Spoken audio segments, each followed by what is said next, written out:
Over the last couple of days, we've heard lots of interest in this agenda item.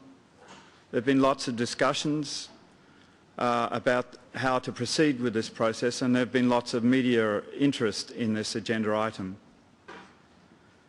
In some media it has been typified that Tuvalu has been trying to embarrass the Danish government over this issue, and I want to make it perfectly clear that that is not our intent at all. And I want to make it perfectly clear that we want to have a sincere consideration of this item. We know very well your sincerity and your dedication to coming to a meaningful outcome in Copenhagen. We know very well that you, yourself, had dedicated an enormous amount of time travelling the world, discussing with leaders to discuss this issue and come forward with an important conclusion to this item. We know that the Danes have a strong history of travelling the world. In fact, there are even people in Tuvalu who have Danish names. Unfortunately, you never made it to Tuvalu, though I think you tried. And I think if you made it to Tuvalu, you would have realised why we are so concerned about this issue. The entire population of Tuvalu lives below 2 metres above sea level. The highest point above sea level in the entire nation of Tuvalu is only 4 metres. Madam President, we are not naive to the circumstances and political considerations that are before us. It appears that we are waiting for some senators in the US Congress to conclude before we can consider this issue properly. It's an irony of the modern world that the fate of the world is being determined by some senators in the US Congress. We note that President Obama recently went to Norway to pick up a Nobel Prize, rightly or wrongly. But we can suggest that for him to honour this Nobel Prize, he should address the greatest threat to humanity that we have before us, climate change, and the greatest threat to security, climate change. So I make a strong plea that we give proper consideration to a conclusion at this meeting that leads to 2 legally binding agreements. Madam President, this is not just an issue of Tuvalu. Pacific Island countries, Kiribati, Marshall Islands, Maldives, in the Bahamas, Haiti, Bahamas, Grenada, Sao Tome and Principe in the West Africa, and all the LDCs, Bhutan, Laos, Mali, Uganda, Senegal, Timor-Leste, and millions of other people around this world are affected enormously by climate change. This is not just Tuvalu. Over the last few days, I've received calls from all over the world offering faith and hope that we can come to a meaningful conclusion on this issue. Madam President, this is not an ego trip.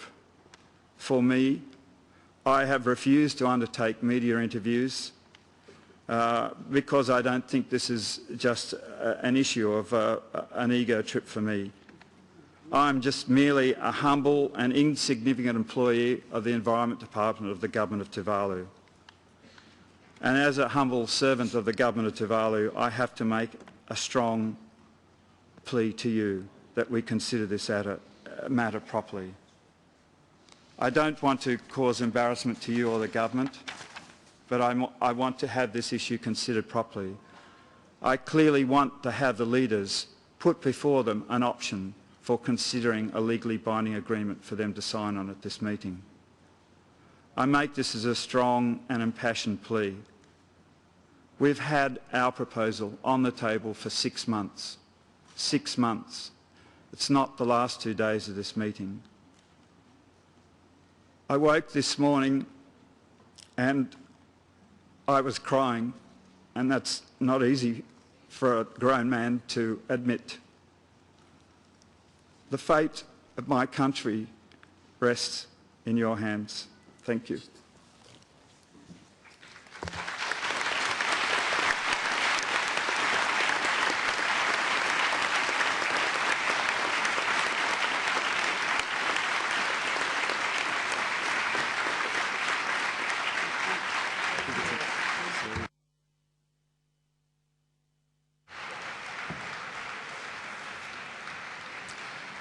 Thank you very much, Tuvalu, for your very strong words to us. Thank you also for your kind words to me, the President. I realize, as I think we all do very well, why this issue is very, very important to Tuvalu, as it is to all of us, but I also understand why it is of the utmost importance to you and to your people. I just take note of the fact that there isn't consensus among parties here as to how to manage the way we deal with it when we will have to discuss it. And I try to take care that proper consideration is being taken here also to this very crucial item, and that at the same time we can continue our work, as I also know that you want us to. And I must also say very loud and clear that 2 legally binding instruments is our goal as well, and no option will be taken off the table. So just wanted to say that so that you will know that no option is taken off the table, despite the fact that we take the stock taking and try to continue from here.